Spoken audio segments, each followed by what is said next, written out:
It seems like everyone is talking about speed, faster lead, tap soloing, hammer-ons and pull-offs, shredding, sweep picking. Even I'm talking about them, but no one seems to be talking about the underrated guitar techniques, the things that don't add speed to our playing, but they do add style, flair. They make the music sound much more professional. All the famous guitarists out there are using them. Why aren't we trying to implement these simple, effective techniques that really take up our guitar playing to another level? Today we are discussing about vibrato. So why is vibrato so underrated? Well, let's have a look at some playing without vibrato and with vibrato. And you'll see what I mean, how this technique can really add depth to our playing. I'm going to play a very short little lick using the D blues scale. I'll do it first without vibrato, and then I'll do the same thing but add vibrato in, and you'll see what a difference it makes.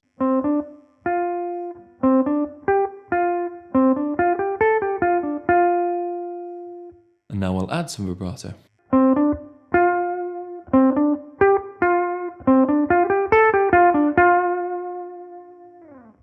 A very small lick there, but just adding the vibrato takes our playing up a notch. Let me know what you think about in the comments below. Do you add vibrato?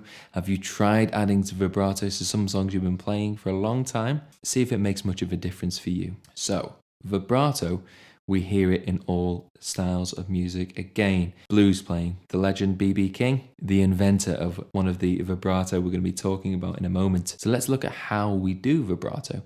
Now, there are two main ways we can do this, two commonly used ways. First way, so we can bend the notes up and down.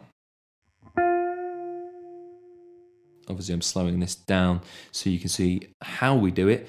We'd play it a lot faster when we were doing it to add vibrato to a note. But we can see the string moving up and down each time. We can even hear it when we do it slowly. Now, if we do that a lot quicker,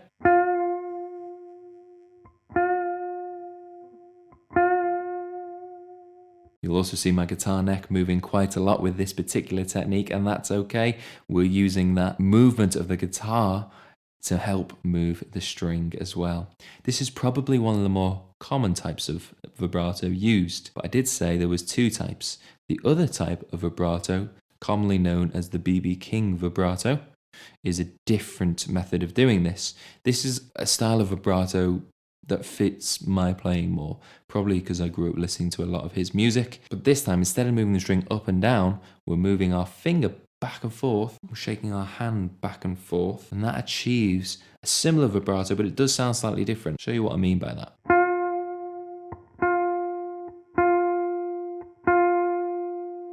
So perhaps the B.B. King method isn't quite as dynamic as the traditional method or the more common method that we use, but it still is very effective. We're still getting that vibrato on the note. And the vibrato is something that can't really be overused.